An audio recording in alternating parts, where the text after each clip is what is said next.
Hi guys, it's me, Mama Fox, and we are going to make some homemade chicken noodle soup because everyone in our house is getting really sick. So I'm gonna go over what you need. Here we have some celery, and I don't measure anything, so just assume like a cup of everything for this recipe, unless it's the chicken, then you need more. And carrots, yummy carrots. And then some of these fantastic homemade noodles that I will show you a picture of in just a moment. But first, let me get these going. Okay, be right back. Okay guys, this is my tip. If you don't want to taste a certain vegetable, like in our family, nobody likes celery. We love the flavor of celery.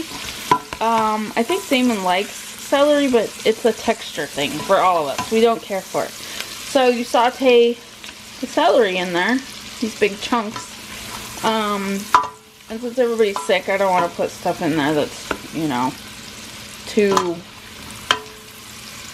textury or hurts their stomach, or, yes, textury. It's a word, I promise. So lots of carrots, because those are always good when you're not feeling well. Saute them in a little bit of olive oil, and then I always add a little bit of butter, just because gives it a little extra flavor and it's delicious. So I won't use all of this. It's just, it got a little heavy-handed today. I thought I had a little more vegetables in this, so I'll take a little bit out. But saute it all up, get those carrots nice and soft. Onions if you want. I think I'm gonna leave the onions out and just do a cheddar powder, because like I said, everyone's sick. And I don't want to have anything in there that can hurt anyone's throat. And then add all your seasonings. Rosemary, thyme, oregano, all the guys, you know, throw them all in the pot.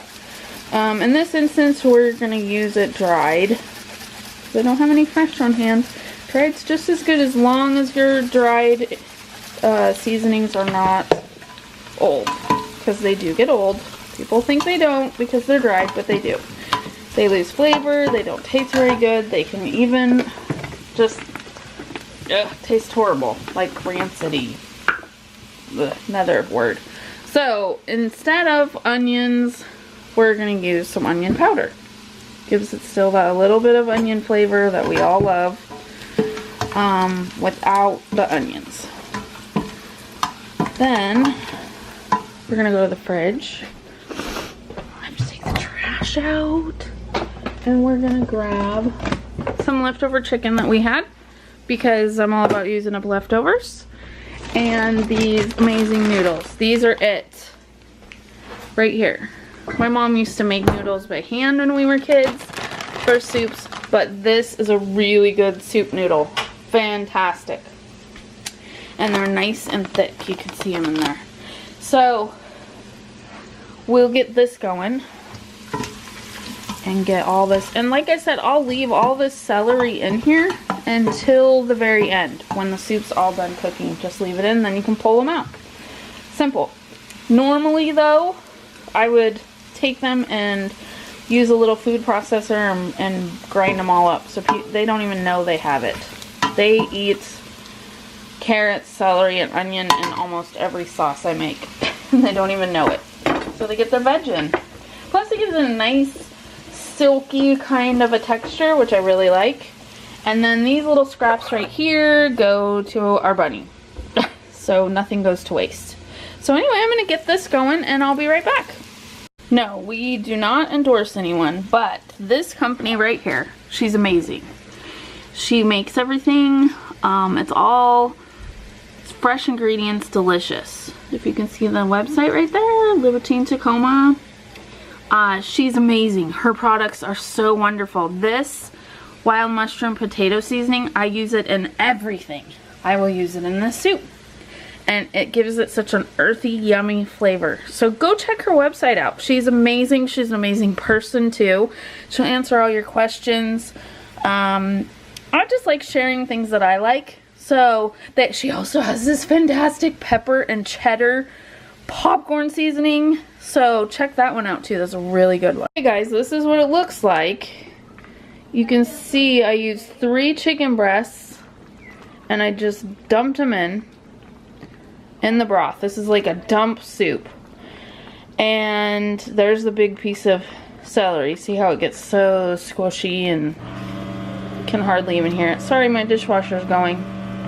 And then I found a bag of frozen corn in the freezer that needed to be used, so I threw that in. What the heck? And then these are what the noodles look like. See that noodle? Right here. It's so good. And the noodles kind of have, they're so thick, they kind of help thicken the soup up. But if you like it thicker than this, go ahead and make a roux, which I'll show you in another video if you'd like. Or Google how to make a basic roux with flour and butter. Just make sure when you do make a roux, you brown your flour. Not too brown, just lightly browned, because you're cooking out the flour flavor. If you don't, you're gonna have just a bland taste. And cooking with butter and flour, you can give it such a wonderful flavor if you brown your flour first. I've seen so many of these online videos where people don't brown the flour, and it's, you know, it's not a pet peeve, it's just you're missing out on a lot of flavor. So anyway, this is what it looks like. And then what I did, or what I'm gonna do, is make some mashed potatoes. Woo, we're getting fogged. I'm gonna make some mashed potatoes, my secret recipe, because you take these noodles and you pour it over the top of the mashed potatoes. I know it's carb load, but when you're sick, it's a good thing because you need that hearty chicken soup to stick to your bones and get better. So, and the potatoes I use are, this is my cute kitchen. This is my prop stand. This bowl is what I prop the camera up on while I'm cooking. These are just yellow potatoes. So I'm gonna use some of these for the mashed potatoes. Okay guys, so I went ahead and wanted to show you what a roux looks like. So sorry if it's loud with the dishwasher. I'm multitasking. And I'm a rookie, so hey, I'm learning. I used a Wondra. It's a sauce and gravy flour. It's just really light and easy to make a roux with. Add a little butter, about a tablespoon, a couple tablespoons of Wondra. Get it nice and golden like this. Then you want to add some milk. So you get a nice roux, nice like this. Let it cook a little bit, gets the flavors rolling, because you're adding it to a soup that's already got flavors going. So you want that to be cooked to get the flavors activated and happy. See how it thickened up that quickly? So we want to make it loose again. Add a little more milk. And that will smooth right out like that. Turn it off. Take it off the heat and continue. And then taste it. Make sure it's got a little salt, a little pepper. I add most of the seasonings that I've already cooked into here. A little bit of oregano. Not much. Like just a dash. Just so you get it cooking and going. And it doesn't taste like you're adding nothing to it. I hate that. Anyway, this is going to be our dinner for tonight. I'll talk to you soon, guys. Love you all. Bye.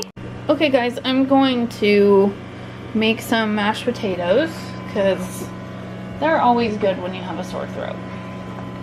And when I make mashed potatoes, I always either add a clove of garlic, diced up or sliced up, or garlic salt, just a little, so it flavors your water. And then if I'm going to add it into a soup, I add a little bit of my best friend broth base, so your potatoes have a little more flavor.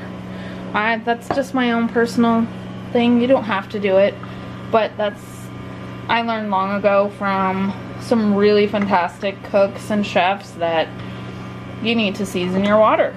Anything you're cooking with, anything you're putting in it, you want your water seasoned. So that whatever you're cooking, especially something that's porous like that, like a potato, will soak it up and make it taste better. Okay? Okay, now this is it. I will send you, I will take a picture of it when it's all done and show you what the end result looks like. Remember, you all matter, and you matter, and you, and you, and you, and you, and you. And love each other, and we love you. Take care.